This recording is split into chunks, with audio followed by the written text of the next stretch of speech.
Olá, queridos amigos telespectadores, estamos começando mais um programa Eclésia para todo o Brasil. O programa Eclésia é um programa de catequese. Eu sou o diácono Eric Módulo e nesse horário estamos acostumados a conversar sobre algum assunto relacionado à doutrina da igreja, à história, catequese de maneira como um todo, pois esse é o objetivo do programa Eclésia. O programa Eclésia é um programa, portanto, de catequese. No programa de hoje, a gente tem a alegria de receber o padre Douglas Pinheiro, que já esteve aqui em outras oportunidades. Que bom que está aqui de volta. Boa noite, padre Douglas, bem-vindo. Boa noite a todos que nos acompanham.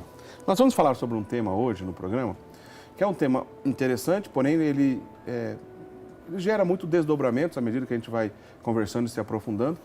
A gente quer fazer um recorte dentro desse tema, para que a gente possa conversar e produzir aqui uma boa conversa catequética, O programa de hoje vamos falar sobre o reino de Deus, A igreja já é o reino de Deus iniciado, Parece uma pergunta simples, mas ela requer uma carga histórica aí para a gente voltar nessa resposta. Já houve, inclusive, na história do cristianismo, quem distorceu um pouco esse pensamento, Mas diante dessa pergunta, a igreja já é o reino de Deus iniciado? A gente vai conversar sobre igreja, sobre o reino de Deus e sobre os assuntos relacionados a isso. Então, padre Douglas, a primeira pergunta que eu faço para o senhor é uma pergunta conceitual. Antes da gente entrar nas questões relacionadas à igreja, o que a gente entende por reino de Deus? Dá para a gente entender um período onde isso tudo começou? Olha, essa expressão reino de Deus, seja nos escritos do Antigo Testamento, tanto no hebraico quanto no grego, no hebraico é Melchut Adonai, no grego Basileia Tuteu. Esse termo você encontra, a expressão Melchut ou Basileia, você encontra nas diversas declinações já no Antigo Testamento. A nossa dificuldade como ocidentais de entender o que realmente a Escritura quer dizer com esses termos ali, é que na nossa mente a primeira imagem que rompe quando se fala em reino é um lugar geograficamente situado, fisicamente delimitado. E, na verdade, não é esse o conceito que está por trás. O reino de Deus, ele poderia ser traduzido para que a nossa mente ocidental possa assimilar corretamente o conceito bíblico. Ele poderia também ser traduzido de duas formas: reinado de Deus e senhorio de Deus. Muitos manuais de dogmática trazem a expressão senhorio, até para dar uma desvinculada da expressão reino, porque a palavra reino geralmente remete a um lugar sobre o qual o rei exerce o seu governo. Certo. Mas, na verdade, a Escritura Sagrada está se referindo ao exercício de governo em si, e não necessariamente ao lugar onde o rei governa. Então, onde está o reino de Deus? Onde o governo, a vontade, o desígnio, o plano de Deus irrompe pleno e perfeitamente, se efetiva pleno e perfeitamente, sem grandes obstáculos ou até mesmo sem nenhum. Então, ali está o reino, o reinado, o senhorio de Deus. Se Deus consegue exercer o seu senhorio sobre uma pessoa, por exemplo, então ali se inaugura o reino, o reinado. Existe um senhorio em exercício. Então, o reino de Deus é uma condição existencial a princípio, uma condição que vai se desdobrar, para usar o verbo que você usou, vai gerar consequências, vai gerar um estilo de vida, vai gerar uma disciplina. Imagine que se uma pessoa, 2, 3, 4, assim por diante, se permitem governar por Deus, se permitem reinar por Deus, então naturalmente, teologicamente usando a expressão mais correta, sobrenaturalmente, começa a surgir ali um estilo de vida, uma disciplina, um regime, vamos assim dizer, que é a demonstração desse reino. E, de certa forma, diácono, nós podemos afirmar que esse reino, ele começa com a criação. Quando eu digo criação, até mesmo antes da criação material. Deus cria os anjos, por exemplo, e como criaturas, eles são criados para serem governados, né? Para serem assenhorados por Deus. Então, já se inicia ali um processo, vamos assim dizer, né, de maneira analógica, um processo de reino. E é dada àquelas criaturas lá no princípio a opção de se submeter ou não a esse reino. Então, você já tem você já tem ali uma política espiritual, vamos assim dizer, para usar a expressão atinente a reino, né? E uma presença da liberdade, obviamente, dessa criatura. Perfeitamente. Quer dizer, Deus é rei em si mesmo, mas ele não impõe o seu reinado, né? Ele conquista esse reinado e é dada à criatura, no caso aqui os anjos, né? Os seres espirituais do princípio, é dada a opção de se submeter ou não a esse reinado. E essa possibilidade de escolha, posteriormente, é dada também ao ser humano. Então, no Éden, há um reino pleno, né? Deus reina plenamente sobre o coração de Adão, sobre o coração de Eva. A sua vontade é plena ali, o seu desígnio é pleno. Eu posso chamar aquilo já de um reino, um reinado, um senhorio de Deus? Posso. O que houve com a entrada do pecado foi uma ruptura com esse reinado, uma negação a esse reinado, de um modo que o ser humano passa a ser governado por outra lei. Nós estamos falando de reino, certo. Então há uma lei, há um regime, e com a entrada do pecado, o ser humano passa a ser governado por uma outra lei. Inclusive, é uma expressão usada por São Paulo na carta aos Romanos, no capítulo 7. Né? Eu sinto em mim o exercício de duas leis. A lei do pecado, a concupiscência, e a lei do espírito. E eu tenho a impressão, eu faço a experiência interior de que essas duas leis competem, né? A lei da graça e a lei do pecado. Paulo narra justamente isso.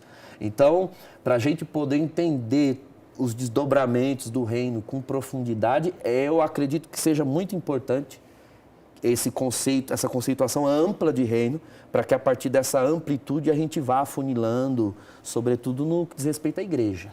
Então, antes da gente chegar propriamente nessa discussão mais pautada na igreja, nessa ideia do Antigo Testamento, né, a partir da entrada do pecado, né, que o homem rompeu então com essa beleza plena do reino de Deus, do episódio do pecado até a vinda de nosso Senhor Jesus Cristo, é correto pensar que a humanidade ela vivenciou, vamos dizer assim, fagulhas desse reino? Sim, eu acredito que não haja um erro em afirmar isso. Pelo contrário, a formação do povo de Deus, a formação do povo de Israel, tudo isso, se nós formos a essa chave de leitura, tudo isso, toda a história do Antigo Testamento nada mais é do que a história de Deus tentando reimplantar o seu reinado sobre o ser humano, que foi feito por ele e para ele. Ele, embora tenha poder para tomar essa criatura para si, não o faz porque não é da índole de Deus, não é da essência divina. Então ele começa um processo de conquista. E uma conquista que não se dá do modo como os reis da terra fazem conquistas. Na terra também os reis conquistam territórios, não necessariamente pessoas. Eles avassalam ou oprimem as pessoas naquele território, mas não têm nas suas mãos o coração delas. Eles conquistam territórios e conquistam a força. A conquista divina se dá realmente por sedução, por atração. Os profetas vão mais simbolicamente retratar esse elemento, sobretudo Jeremias. Os profetas messiânicos vão falar da implantação, da irrupção na história de um reinado pleno de Deus, inaugurado pelo seu ungido, pelo seu Messias. Então, o Antigo Testamento é sim a inauguração eu diria, a reinauguração, já que nós falamos, já entendemos a noção de reino desde o princípio. Então havia um reino desde o princípio. Esse reino foi prejudicado. E eu diria que da saída do Éden para frente, essa tentativa de restabelecer o reino está em Deus, desde o princípio, com a eleição dos patriarcas, com a eleição dos juízes, com a eleição dos reis, dos profetas, tudo isso foram desejos, anseios e iniciativas divinas para implantar novamente o seu reino entre os homens. O fato de o entendimento, né, do reino de Deus, do que diz respeito à própria obra divina em relação ao homem, não ficar claro para toda a humanidade, que isso depois, obviamente, aconteceria com o seu apogeu a partir da vinda do Espírito Santo, né? Sim. E a ideia do ser humano de reino, de reinado, de poder, de conquista, de guerra, será que isso explica o fato de que a figura do próprio Messias foi tão incompreendida no período que Jesus esteve aqui entre nós, nessa terra? Exato. Foi porque nós sabemos, estamos aqui tocando, vamos ter que tocar 2 tratados, né? Quando a gente estuda Reino de Deus, a gente estuda Cristologia, mas a gente precisa olhar um pouco para a revelação, desde o princípio. Deus, para se revelar, e para revelar o seu reino também, portanto, ele usa de uma pedagogia. Então, que tipo de experiência humana as civilizações tinham de reinado, de domínio, de pertença? A palavra que eu estava procurando era essa, né? Qual é a experiência humana de pertença que as civilizações têm? A de uma autoridade. A autoridade contém tudo o que está sob o seu domínio. Certo. Então, embora não seja nessa categoria, né, de pertença, de uma posse obrigatória, embora não seja nessa categoria que Deus queira reinar, Deus quer reinar no sentido bem mais afetivo, mais amoroso, porém essa é a única categoria que existia na mente da humanidade, na antiguidade. Então, Deus se submete a certas categorias, esse é o processo da revelação, ele se submete, é incorporado a ela pela humanidade, aí depois, a partir de dentro, ele a transforma. Então, entendendo isso, agora nós vamos entender por que a ideia de Messias lá na frente foi sendo corrompida, de certa forma. O povo de Israel foi eleito por Deus como um sinal daquilo que ele pretendia fazer. Certo. Então, não é que Deus escolhe o povo de Israel em detrimento a toda a humanidade. Não, ele escolhe o povo de Israel por causa de toda a humanidade. Ele começa num povo que futuramente ele desejaria fazer pela humanidade. Mas é preciso começar isso por algum lugar. Então ele elege Abraão, os patriarcas, e ele entra nas categorias que aquele povo é capaz de entender. E ele começa a criar um povo e estabelece governo sobre esse povo.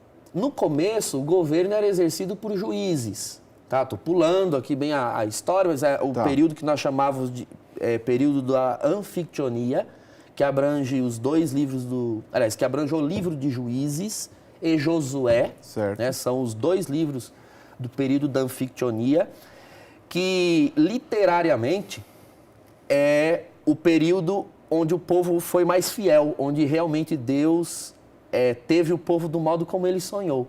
Porque não havia um rei, não havia um soberano em Israel. O soberano das tribos era o próprio Deus. Quando havia necessidades de que surgisse uma autoridade visível, então o Espírito do Senhor era derramado sobre alguém de uma das tribos. Esta pessoa surgia com uma autoridade carismática, ou seja, era um dom dado para a autoridade, foi com Débora, Gideão, Sansão, todos aqueles juízes. E com exercícios visíveis desses dons. Exato, né? Exato. Surgiam, congregavam aquelas tribos confederadas, realizavam o que tinham que realizar, geralmente era repelir algum inimigo, e depois todas voltavam para o seu território e quem continuava governando era Deus. Aquela pessoa não era coroado um rei, um soberano, etc. Fato é que isso não durou muito tempo, porque não era o regime político corrente nos povos ao redor e o povo de Israel acabou desejando um rei também. Então, Então, mudou-se a perspectiva de que Deus governa o seu povo através do seu rei, mas do seu rei imperador mesmo, político, coroado, ungido por um sacerdote, etc. Ora, os profetas messiânicos, eles surgem neste período de realeza. Certo. Então, era falado do Messias que seria ungido para governar Israel. Ora, se ele será ungido para governar Israel, logo ele será um rei. E aqui em Israel, um rei sempre foi o soberano, imperador, sentado no trono. Então, era inevitável associar a realeza ao Messias e vice-versa. Entendi. Era muito difícil para o povo de Israel associar as outras funções de governo divino, porque Deus não governava só mediante o rei. Deus também realizava a sua vontade por meio dos sacerdotes e revelava e realizava a sua vontade por meio dos profetas. Então, esses três ofícios, sacerdócio, profecia e realeza em Israel, davam conta de revelar o desígnio real de Deus. O reinado de Deus, de fato, se efetivava em Israel por esses três papéis, mas havia uma tendência de associar quase que exclusivamente a figura do rei. Quando vem Jesus, e Jesus, embora venha de descendência real, porque ele nasce na casa de Davi, então ele cumpre a promessa da messianidade real, mas ele não se associa à figura real nos padrões sociais que existiam no seu tempo. Ele não sobeja, né, um trono, um palácio, inclusive bate de frente com os que o têm. Ele não é sacerdote no sentido tribal, porque ele não é da tribo de Levi, mas ele tem as características de um profeta. Então ficou essa dúvida. No período, né, entre os contemporâneos de Jesus, ele tem atributos de um Messias, porque ele realiza os sinais que os profetas alegavam que o Messias realizaria. Porém, esses mesmos profetas que prenunciavam o Messias também realizavam sinais assim. Então, afinal de contas, ele é o Messias ou é um profeta? E nós conhecemos longamente os textos evangélicos, deliberando sobre isso. O próprio Jesus perguntava aos seus: estão dizendo o quê ao meu respeito? Quem dizem os homens que eu sou? Porque isso não ficava claro, né? E depois, nas palavras de Jesus, a noção de reino vai se elucidando. Porque Jesus, ele no seu discurso vai deixando cada vez mais explícito que ele e o reino de Deus se identificam. Certo. Profundamente. Então, retroativamente, quando os apóstolos lembraram-se das palavras de Jesus, quando os evangelistas lembraram-se das palavras de Jesus, então eles puderam compreender o que realmente Jesus dizia com frases do tipo: o reino de Deus está no meio de vós, está entre vós. De que forma? De que maneira? Hoje a igreja tem muita clareza quanto a isso. Ele, Jesus, é o reino de Deus. Então, o reino, antes de qualquer coisa para nós cristãos, é uma pessoa. Jesus é o reino, porque Jesus é a humanidade. Já com certeza, já teve vários programas aqui sobre encarnação, né? União hipostática, não precisamos falar sobre isso. Jesus é a humanidade unida tão plenamente à divindade, porque ele é ambas, né? Ele é a humanidade plenamente governada, alinhada ao desígnio divino, porque Deus e homem são um só nele, né? As duas naturezas são uma só nele. Então, Jesus é a plenitude do reino. Ele é o reino. Então, onde está Jesus, o reino está ali no meio. Então, esse tipo de frase, né, ele dizia, ou então, se eu expulso demônios pelo dedo de Deus, então o reino de Deus chegou para vós, ele disse aos fariseus. Um sinal do reino era a vitória sobre o mal. Então, o reino de Deus chegou para vós. Quem? Por que chegou para vós? Porque ele, a pessoa dele, está ali. Então, é justamente isso. O reino de Deus, a princípio, é a pessoa de Jesus. O senhorio de Deus se exerce nele. Padre Douglas, vamos lá entender então, continuar a nossa conversa, entender um outro aspecto agora dessa história, que eu pedi para o senhor no bloco anterior, vou repetir aqui. Como é que a igreja entra no contexto de toda essa história do reino de Deus, né? A igreja, é possível achar algum tipo de pré-figuração da própria igreja também no Antigo Testamento? Porque a figura do Messias não é difícil encontrar a pré-figuração dele. E da igreja, né? Tem alguma pré-figuração lá atrás? E a pergunta é, por que foi preciso que Jesus fundasse uma igreja? O próprio Vaticano II, na Lumen Gentium, deixa claro que Deus quis a sua igreja desde o princípio, quando forma o seu povo no Antigo Testamento. O povo de Deus é figura da igreja, né? O que é a igreja? A igreja é aquela assembleia dos eleitos, dos remidos, sobre os quais reina Cristo. Então, o reino está na igreja, né?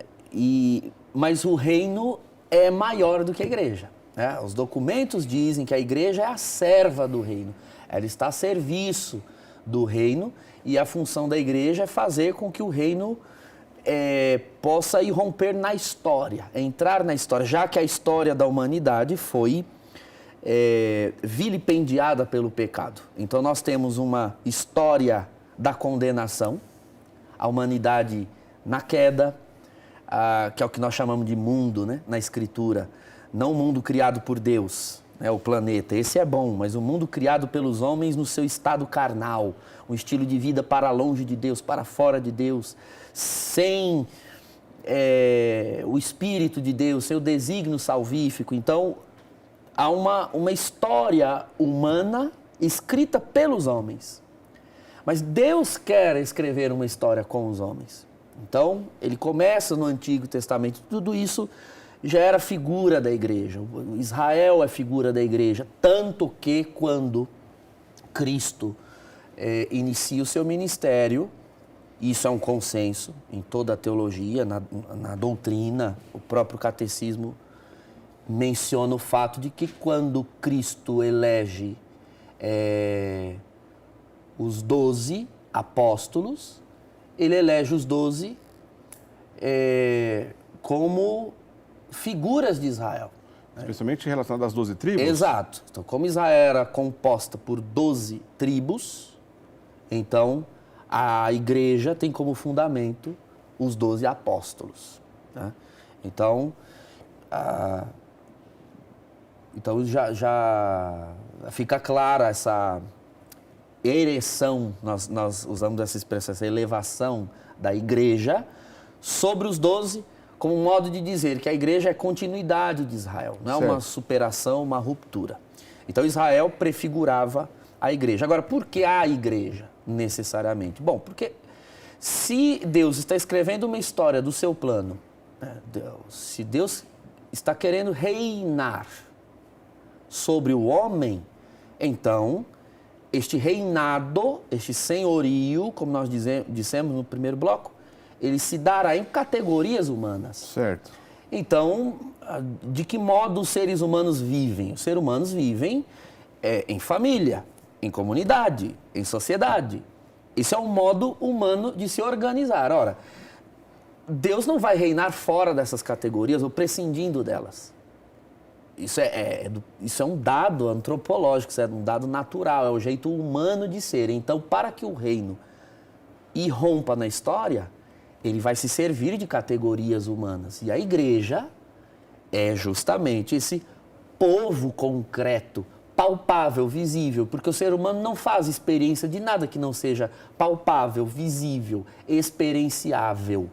Então, há uma necessidade de que haja a igreja como comunidade dos fiéis, uma comunidade que vive sob reinado divino, sob a vontade de Deus. Então,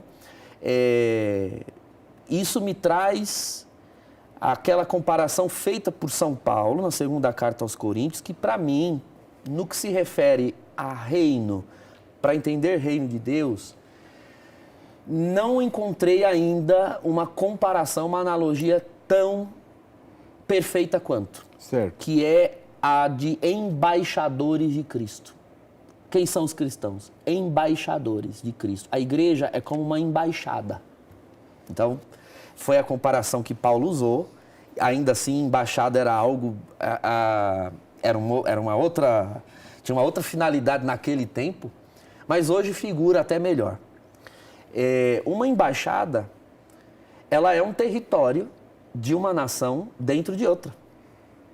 Então, se eu entro no consulado, né, na embaixada, sei lá, americana, aqui no Brasil, aquele território é território americano. Se eu cometo uma infração ali dentro, eu não sou julgado, uma pessoa não é julgada pelas leis brasileiras.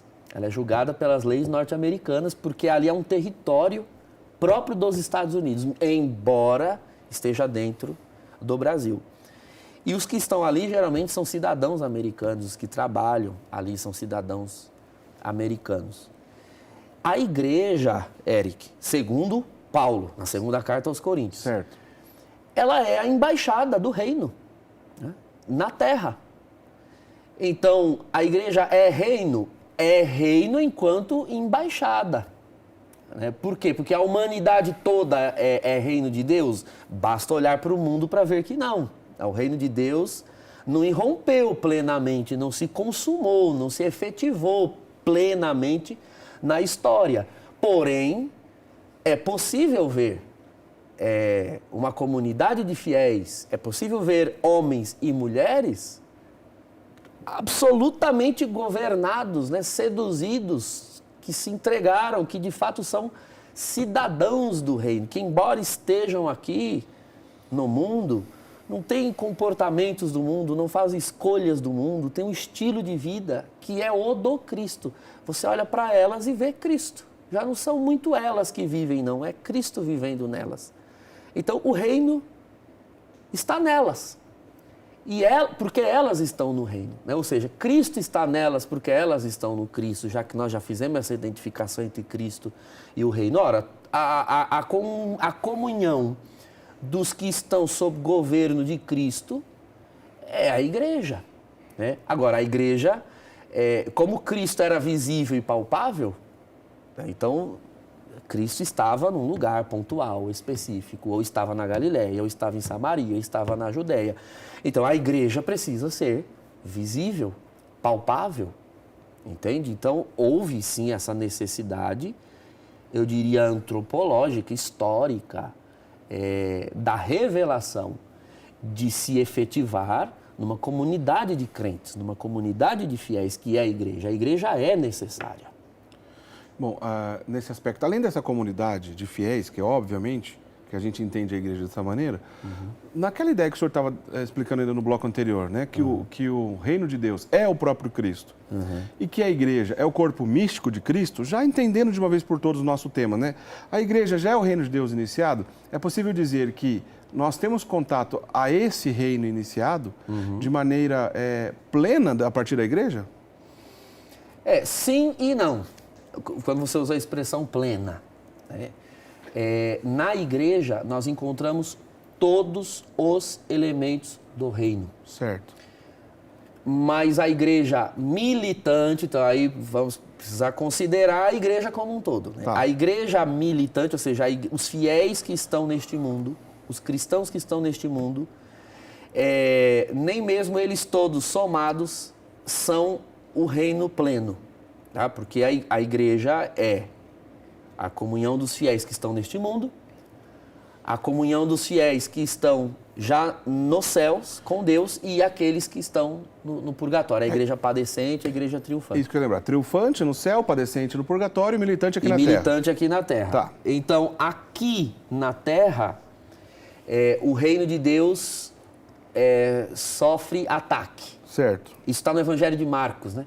O reino de Deus é dos violentos, são eles que os conquistam. O reino de Deus sofre ataque. Que ataque? Ataque do demônio, do pecado, do mundo. Então aqui o reino de Deus, não existe um lugar, não existe uma comunidade que você diga, olha, aqui o reino de Deus está consumado. Por quê? Nós esperamos um reino que venha de um modo que sequer tenha mais seus inimigos, que os tenha vencidos. Isso está nas promessas para reino e para Messias, inclusive no Antigo Testamento. E nós professamos no credo niceno, né? E espero a ressurreição dos mortos e a vinda do mundo que há de vir, né? Este mundo, ou seja, uma situação, uma condição na qual a vontade, o reino de Deus tenha vindo de um modo a permanecer e a ser pleno. É o que nós pedimos na oração do Senhor. Venha a nós o vosso reino. Então, aqui na terra, nós já temos todos os elementos plenos do reino. Os elementos são plenos. Mas o reino ainda não é pleno.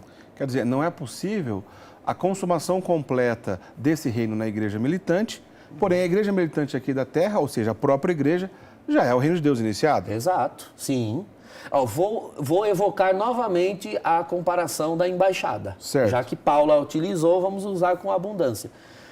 Como uma embaixada, ela está num outro país, então eu poderia dizer assim, na embaixada você encontra todos os elementos daquela nação.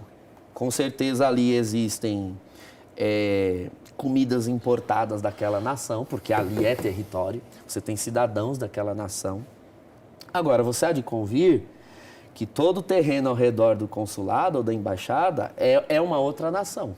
Então, se eles precisam beber água, essa água não vem dos Estados Unidos, lá na embaixada americana.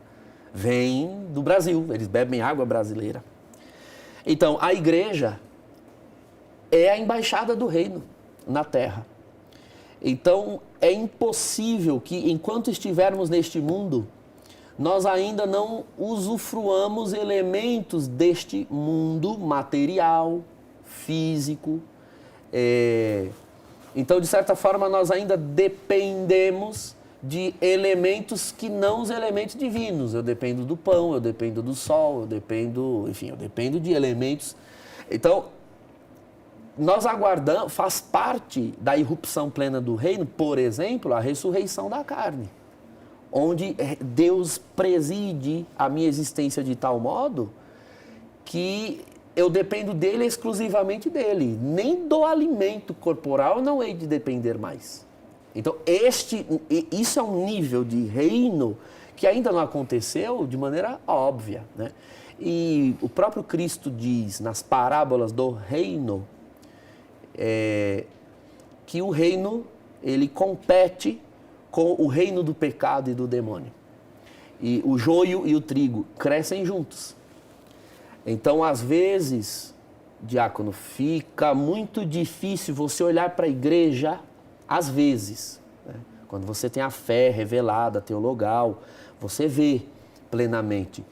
Mas você olha para a igreja e você vê o joio no meio do trigo, você vê ainda o Cristo crucificado, você vê chagas no corpo, feridas no corpo. Então, há algo ainda que não ressuscitou na igreja, né? Já que ela é o corpo de Cristo, não só a embaixada do reino. A igreja em si é um grande mistério, os documentos dizem. Então, a cabeça, que é Jesus à direita do Pai, é ressuscitada e plena. Mas os membros ainda estão sendo glorificados. Os teólogos usam muito uma expressão, nas faculdades de teologia se usa muito essa expressão para falar de reino, que o reino aqui na terra ele é um já e um ainda não. Já, porque de fato os elementos do reino estão à nossa disposição. Os sacramentos, o evangelho, a palavra, a graça, as virtudes teologais. Mas um ainda não, porque embora já haja reino, este reino na terra não é tudo o que ele pode vir a ser. Ele ainda vai irromper de um modo mais pleno. Então, por isso que eu disse sim e não, respondendo a sua pergunta. Sim, porque já há mais reino do que houve antes de Cristo. Deus reina mais soberanamente. Mas ainda não, porque esse reino está em construção na história. Ele não está acabado. Então, pessoas que eventualmente têm uma casa aí em obras, mas já morem dentro dela. É possível morar nessa casa? É possível morar com conforto, tem geladeira, tem fogão, tem energia elétrica, tem água, mas se está em construção, tem um acabamento ainda para ser dado, tem uma beleza que ainda não está lá. Então, é já e é ainda não. Isso é reino de Deus. Legal, muito interessante essa abordagem. Olha, o documento do Concílio Vaticano II, chamado Lumen Gentium, você vai ver na sua tela um trechinho desse texto, diz assim: a Igreja recebe a missão de anunciar e estabelecer em todas as gentes o reino de Cristo e de Deus, e constitui ela própria na terra o germe e o início desse reino. Essa palavra início nesse texto aqui, Padre Douglas, diz respeito a uma espécie de início, já está claro que não é o início na história, mas de uma maneira nova a partir da Igreja? Exato. Assim, o que Deus tem para manifestar do seu reino na história está manifestado na Igreja. Seja já planificado ou seja anunciado. Não há nada sobre o reino que nós não saibamos em termos de revelação. Por exemplo, eu dizia agora que haverá plenitude quando a morte for vencida e houver a ressurreição final. Isso não aconteceu ainda. Porém, não é um dado desconhecido, isso nos foi revelado. Então, mesmo o futuro do reino pleno, a plenitude futura já nos foi dada a conhecer, ainda que não a experimentar, já na nossa carne. Então, nós temos o penhor da vida eterna, nós temos o que não é efetivo, é esperança de reino. Então, nós temos, se não temos posse de todos os elementos, nós temos a posse pela esperança, mas já nos foi dado. Então, e isso nos é dado na Igreja, né? Sobretudo nos sacramentos, que são os elementos do reino na história, mais eficazes, mais salvadores e que, de fato, vão operando o reino em nós, vão estabelecendo o reinado de Deus, o senhorio, o governo de Deus sobre a minha vida, sobre a minha existência. E se os sacramentos também a gente pode entender como sinais, então são sinais desse reino. Exato, sinais do reino, sinais sensíveis da graça de Deus. Ora, o que é o reino de Deus se não a plenitude da graça? Então são sinais do reino. Quando uma pessoa é batizada, ela se torna cidadã do reino, ela recebe a cidadania, evocando de novo a temática da embaixada. Para mim, eu já ouvi muitas pregações a respeito de reino, e para mim as mais felizes foram as que evocaram essa figura. Que é muito pedagógico. Muito pedagogicíssima. E toda hora eu evoco a ela, né? Porque, por exemplo, você é diácono do rito maronita. Então, embora você more no Brasil, e você seja um brasileiro, mas você é um cidadão maronita. Embora você esteja aqui, você respira Líbano. A liturgia que você celebra é libanesa, a língua que você ouve é a língua que se fala no Líbano. Então, eu posso dizer que o rito maronita é um sinal, é a irrupção de toda uma história, né? Desde o primeiro mosteiro maronita, onde começou o rito, até hoje. Então, você tem acesso a tudo isso, né? É um sinal pleno, visível. Aí você vai dizer, não, mas lá no Líbano eles são mais maronitas do que nós aqui? Olha, pode até ser no sentido de que lá existem... maiores quantidades de práticas, exato, talvez. mais práticas, mais cristãos maronitas. A língua não é só falada no rito, é a língua do país como um todo. Então, existe uma plenitude lá. Mas você não pode dizer que não há, vou usar um neologismo, um libanismo, um maronismo aqui. Você já experimenta aqui o que, se você for para lá, não vai ser nada de estranho para você, entende? Então, onde o reino de Deus é absolutamente pleno a essa altura? Nos céus. Lá, esse reino é pleno. Agora, quando formos para lá, assim Deus nos ajude, se nós estamos na igreja e vivemos como Cristo nos deixou a viver, no seu Espírito, o céu ele vai ser extremamente novo, mas ele não vai ser estranho. Entende? Você esteve no Líbano há pouco, quer dizer, foi algo extremamente novo, mas não era de todo estranho. A língua não era estranha, o rito não era estranho. O que você não conhecia pessoalmente, você conhecia em forma de penhor, pela esperança, por fotos, por sinais, por coisas que te revelavam o que estava lá, entende? É importantíssimo usar das analogias, das comparações, porque nós estamos falando de um mistério. O próprio Cristo tinha dificuldades entre aspas, né? É o maior pedagogo da história, mas ele próprio, que é o reino e veio revelar o reino, só ensinava em parábolas. O Evangelho deixa claro, por quê? Porque o reino é uma realidade tão nova para a humanidade que não há nada nesse mundo que dê conta de descrevê-lo. Então ele contava várias parábolas para que cada uma desse conta de revelar um aspecto do reino. E aí, quem sabe, a soma de todas as parábolas, de todos esses aspectos, demonstre ao reino no seu todo. Então, por isso a gente usa essas comparações. Eu vejo o reino de Deus na igreja, embora a igreja não esgote o reino. Entende? Agora, toda a igreja é reino. Ela é reino, ela demonstra reino, ela implanta o reino, ela irrompe o reino. Mas eu posso dizer que o reino de Deus é maior do que os elementos visíveis na igreja? Posso. Posso porque, de fato, ela é a grande serva do reino. Bom, isso é muito interessante. Logicamente que as dificuldades do anúncio e da demonstração de Jesus dessas doutrinas estava na limitação humana desse entendimento, já que nessa ocasião o próprio Cristo precisou ser muito sábio, no caso das parábolas, para que isso fosse melhor entendido. E graças a Deus, no decorrer do século, nós temos a igreja, o seu magistério, para que essas verdades de fé fiquem mais claro, cada vez mais, né, de cada século, com a colaboração de cada grande teólogo e santo, né, mas obviamente que o depósito de fé é a mesma, a gente trata da mesma fé, da mesma estrutura e do mesmo mistério, que o mistério é algo maior que a gente, né? Então a gente está mergulhado nessas verdades, apoiado pela igreja. Só um parênteses aqui rapidinho, né, para quem não tem familiaridade com o que o padre comentou. O rito maronita é um dos ritos orientais dentro da Igreja Católica. A Igreja Católica Apostólica Romana é uma igreja universal. A palavra católico significa universal, né? Obviamente em Roma, porque o primeiro apóstolo morreu em Roma no ano 67, e apostólica por si só está explicado. Na medida que no decorrer dos séculos a igreja foi avançando e se enculturando em cada região, foi permanecendo os ritos locais onde a igreja havia inicialmente permanecido. Por exemplo, Antioquia, né, no início da igreja, Jerusalém, Alexandria, no Egito, Constantinopla e Roma, né, as principais regiões da igreja.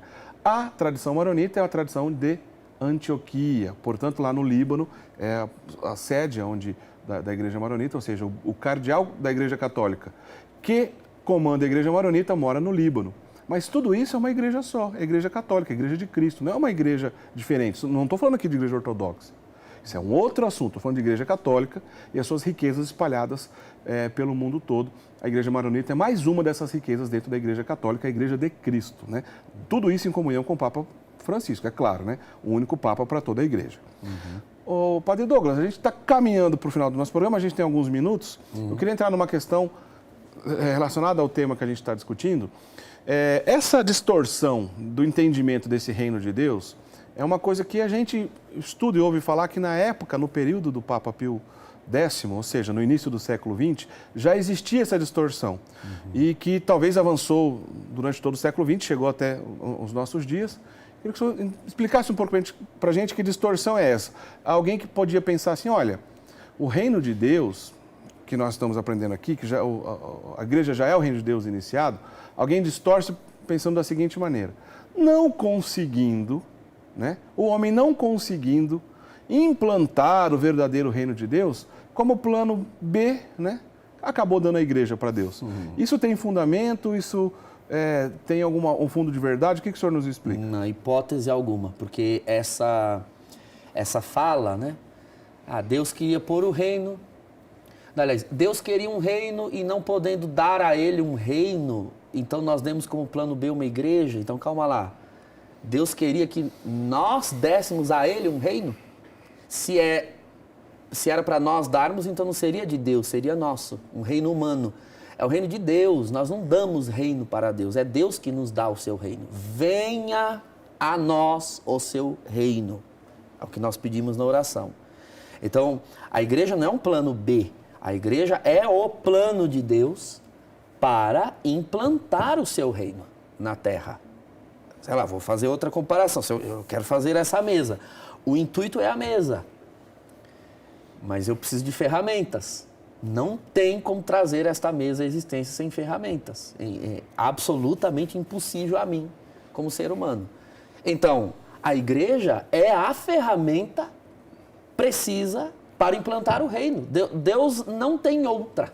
Deus não criou outra, Deus não revelou outra. Então, a igreja é tão dom quanto o reino, porque ela não é uma confecção nossa, nós demos a igreja para ele. Não, ele deu a igreja para nós. A igreja é o meio escolhido por Deus para implantar o reino. Agora,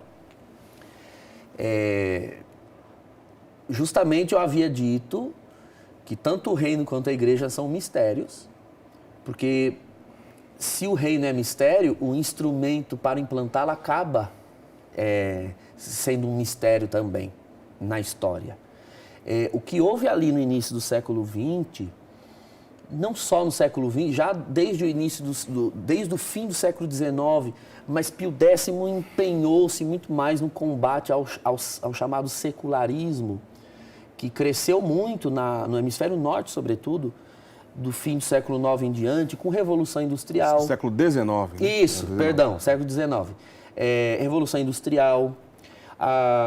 O racionalismo que já vinha vindo com isso ganha força. A psicanálise surge nesse período, o marxismo surge nesse período. Então, um cientificismo muito grande marca o início do século XX. Com isso,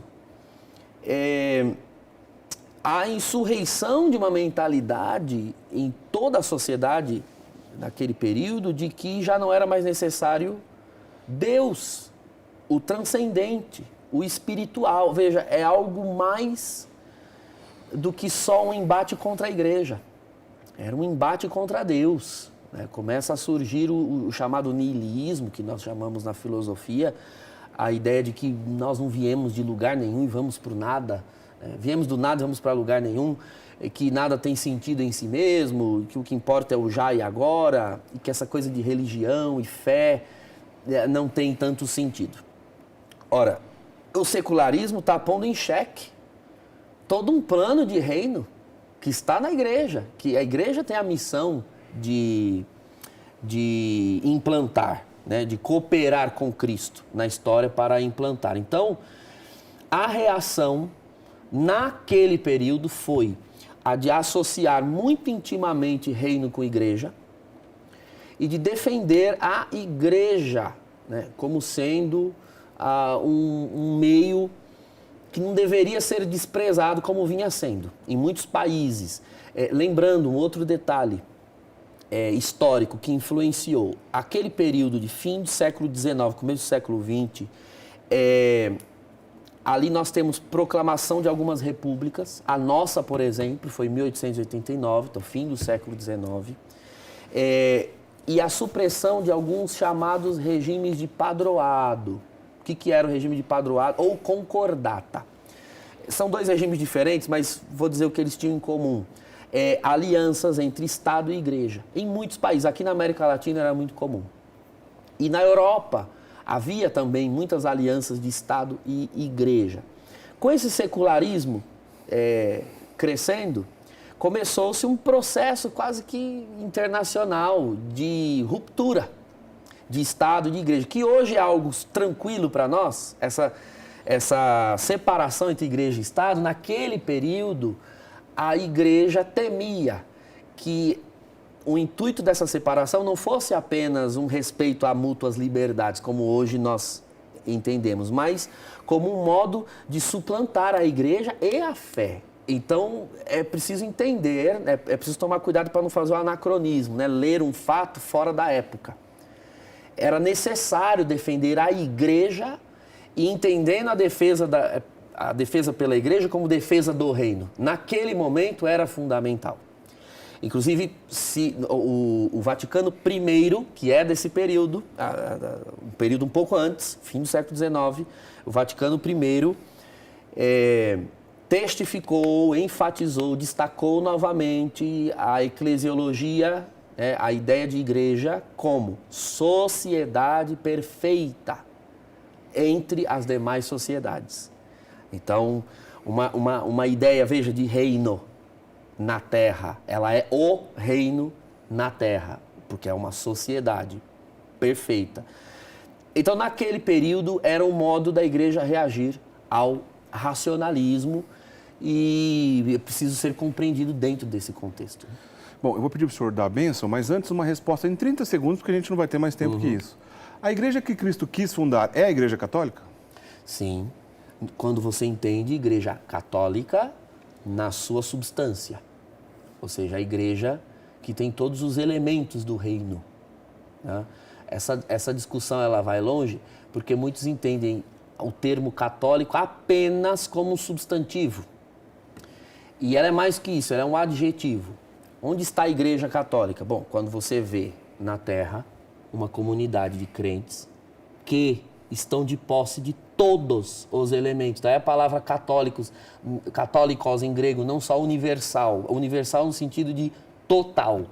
Todos os fiéis estão aqui e todos os elementos de salvação. A católica, né, está aqui. Então, se todos os elementos estão aqui, esta igreja é católica. Ora, Deus instituiu uma igreja com todos os elementos de salvação. Portanto, ela nasce católica, ela cresce católica. Então, é a igreja que Deus quis desde o princípio. Evocando, para encerrar, a mesma comparação da embaixada, novamente. Eu vou muito aos Estados Unidos, talvez por isso eu evoquei os americanos como comparação. Tem muitas coisas americanas na minha casa. Às vezes um molho, um doce, uma coisa que eu compro. As pessoas vêm lá, elas veem. Isso é dos Estados Unidos. Não, é incontestável que isso é dos Estados Unidos. Mas ninguém confunde a minha casa com uma casa americana, por razões óbvias. O endereço é no Brasil, o prédio está construído no Brasil. Então, uma coisa é uma casa americana, outra coisa é uma casa que tem elementos americanos e, de fato, eles são americanos. Ora, você encontra elementos católicos fora de uma igreja católica? Encontra. E, portanto, são elementos do reino. É o que a Unitatis Redintegratio vai dizer, né? Do Vaticano II. São elementos do reino. Você não pode dizer que não é do reino porque não está numa casa do reino, vamos assim dizer. Ah, a casa ali é de um ortodoxo, é de um evangélico. Mas tem escritura, tem oração, tem vida espiritual. São elementos do reino, entende? Que estão orientados, né, porque pertencem à católica, pertencem à totalidade, embora sejam elementos. É interessantíssimo isso, mas essa discussão vai ficar para outro programa, porque só dá tempo do senhor nos dar a benção.